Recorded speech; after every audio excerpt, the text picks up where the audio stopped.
Bonjour. I hope you are very well. The beginning of this week came as a relief after the difficult heat wave we went through here in our region. After spending the previous week turned inward, shutters closed, curtains drawn, school cancelled, and all of us sheltering from the heat, it was such a liberation to welcome fresh air into the house again. It is hard to describe the almost sacred sensation of opening the house back up to the world. It reminded me how deeply I need my home to stay connected to light, to the sky, to a horizon beyond walls in order for it to truly feel like home, a place of comfort and shelter. I have cherished these past few mornings, returning to the simple rituals that shape the beginning of my days. Opening windows wide, walking through the garden, observing what has shifted overnight, and being reminded just how essential these small moments are to me. Quiet anchors, steady companions to everyday life.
Just before it became unbearable to leave the house, I visited Brocante de la Minoterie. It is tucked away in Mortagne-sur-Gironde, the loveliest little estuary town where the houses gather around the port. The masts click gently in the breeze, beating time alongside the birdsong, while the estuary shifts endlessly through shades of blue and green. It carries that atmosphere of perpetual holiday that waterside places seem to hold so naturally. Facing the port stands the old 19th century flour mill, now home to the Brocante. Amongst the old silos, hoppers, and traces of its industrial past, several antique dealers have settled in, each bringing their own eye and sensibility to the space.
beautifully curated, yet you can still sense each dealer's personality as you wander from room to room through this old building. It is one of those places where I'm always certain to find something special, and where hours can disappear so easily moving from one piece to another. During the summer season, the Brocante is open every day without interruption, and just a few meters further down the port, you will find a lovely little guinguette for drinks or a meal overlooking the water. A beautiful escape, and one I would wholeheartedly recommend if you are ever in the region.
It has been a while since I talked about my latest finds, and I've been missing it. So I chose a few of the pieces I recently sourced and that I feel especially fond of. So let's start together. I think the first thing I'd like to show you is this porte-revue, or newspaper holder or book holder. I don't think it's that old, but I just love the style and the vert de gris patina color, and I think it's got that neoclassical flair that I always love. And on top of it, it's just going to be really handy and helpful since I've always got books lying all over the house. The second thing is this beautiful foot, plaster foot, 19th century from Brocante de la Minoterie, which I've showed just before this. And I've been looking for one of these for so long. Being the plaster collector that I am, I mean, having a foot, even though quite unusual, is actually really classic in terms of plaster work. And these were usually reproductions from museums.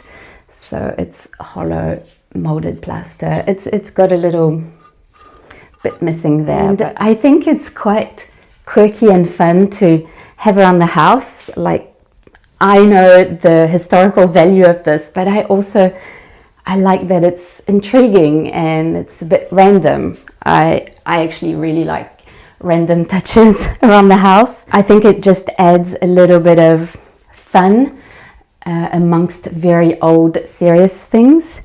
Another little treat from Brocante de la Minoterie. This is such a dream. Look at this tiny cardboard box. It's got a glass there, so it's got a gravure with glass over it. And all around, it's got a leather trimming with the great key pattern that I really like.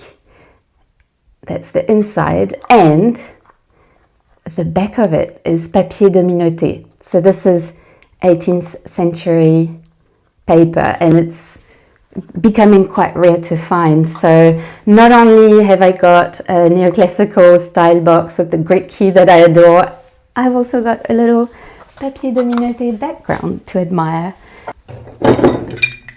I also got these brass, they could look like hooks, but they're in fact, their original purpose was to hold curtains. So you would have it like this on the wall, and the curtain would come and hang like that. I personally prefer curtains that hang straight.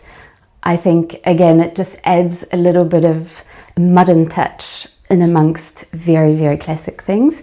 So I thought that I would get these. I don't know where I'm going to use them yet, but I really like the pomme de pin, the pine cone finish, and I think they will make great wall hooks one day when I figure out where I could use them. But you know, if you put them like this, I think they look pretty nice. As always, a little china clamshell dish. This one doesn't have any markings on the back, but looking at the glaze, and see there's like a little piece of the glaze missing here, and the color of the glaze, all these to me are indicators of a certain time period. So this is probably early 20th century, and I like the shaped edge. It's quite different. Look at this.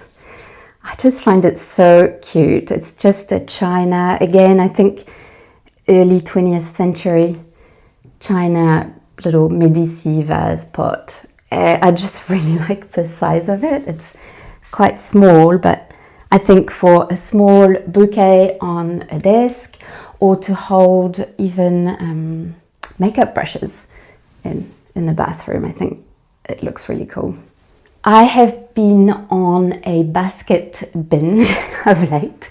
I mean, I've always been on a basket binge, but I have been trying to focus on ones that are very thin straw. They're all usually from the 19th century when they're made so finely. And I just feel like for this season, I enjoy the relaxed vibe they can bring to an interior. I think an accumulation of baskets amongst very classic pieces, it just tones things down a little bit. It just, you know, makes it a little less serious and imposing. I like that when I look at this, I think of the hands that worked on it. And I like mixing humble pieces and, you know, pieces that are a bit more grand. I think it creates a balance that I enjoy living with. So I've got a few of those. See, this is, for example, this is very, very delicate finishes, and that's typical of the 19th century basketware craft. Same with that one.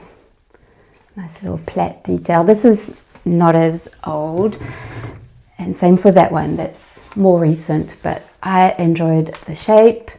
I think it looks good propped up like this because it's not too deep. Yeah, and the last thing is this pair of gravures.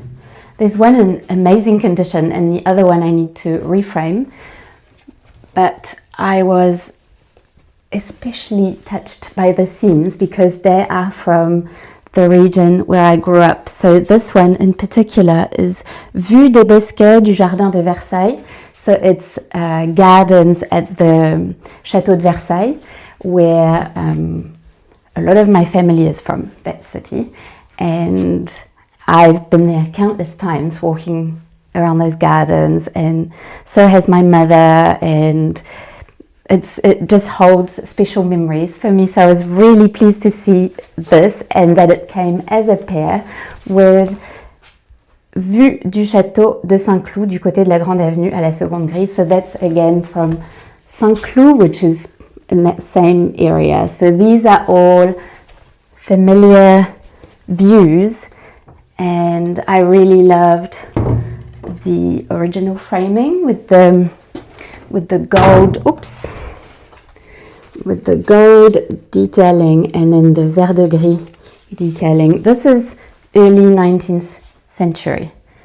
So this one is good, but that one, the backing has come off. So I'm going to take it all apart, clean it, put it back together, and then find a good spot to hang this.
Being reconnected to the outdoors again has brought such comfort, and I have been letting it settle into my days as much as possible, stretching time outside long into the evening.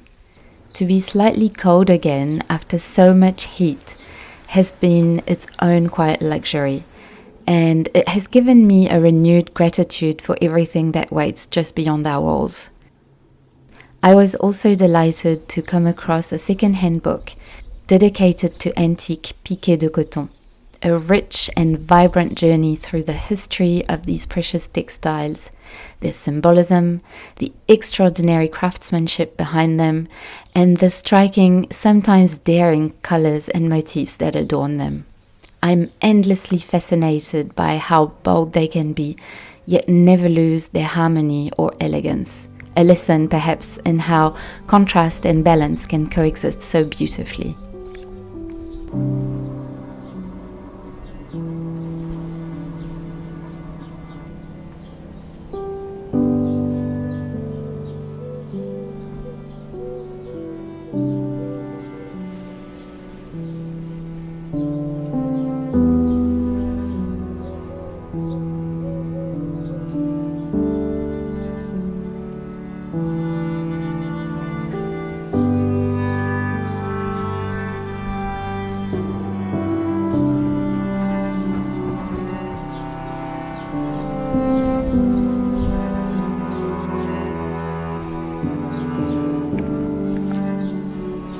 Thank you for spending this gentle moment with me.